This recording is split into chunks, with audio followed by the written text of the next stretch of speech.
Pemirsa, Pesta Demokrasi Indonesia, pemilihan kepala daerah digelar secara serentak pada 27 November lalu. Namun, Pilkada 2004 tidak luput dari dugaan kecurangan di sejumlah wilayah, termasuk di Provinsi Jakarta. Tidak hanya kecurangan, Pilkada 2004 juga mencatatkan tingkat partisipasi terendah semasa Pesta Demokrasi 5 tahunan digelar di Indonesia. Dan tingkat golput tertinggi terjadi di Pilkada Jakarta yang diprediksi lebih dari 45%.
Untuk pemilihan gubernur akan lebih baik kita kembali pada filosofi permusyawaratan perwakilan, sekaligus kita memandang posisi gubernur sebagai perpanjangan tangan dari pusat.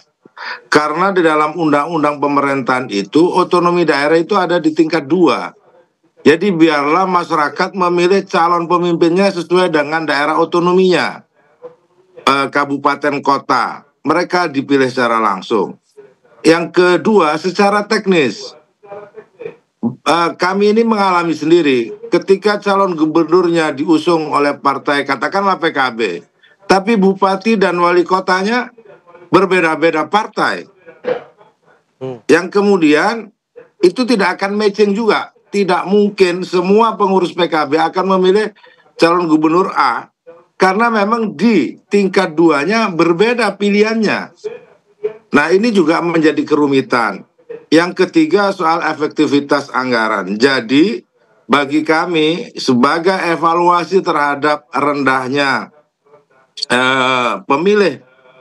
partisipasi pemilih di tingkat gubernur, juga posisi gubernur, efektivitas anggaran, dan juga otonomi di tingkat 2, maka pilkada untuk gubernur dilaksanakan melalui permusyawaratan perwakilan dilakukan oleh DPRD.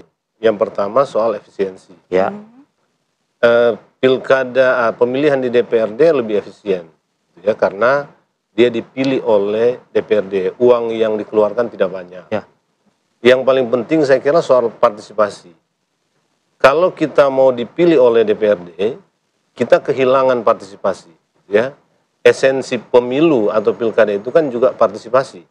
Artinya keterlibatan masyarakat ini, meskipun ada problem tadi ya, politik uang dan lain-lain, tapi sebetulnya sekarang ini masyarakat sudah menikmati keterlibatan itu ya, dalam pelaksanaan pilkada langsung. Yang ketiga, itu soal transparansi. Nah, transparansi ini ya bisa lebih problem kalau di DPRD, karena calon itu akan dipilih oleh segelintir orang saja. Keempat itu soal akuntabilitas. Nah, kalau dipilih oleh DPRD, pertanggungjawaban calon ini akan lebih kepada beberapa orang yang ada di parlemen, gitu ya. Ke publik itu nggak menjadi terlalu penting. Tidak menyentuh langsung. Iya, gitu.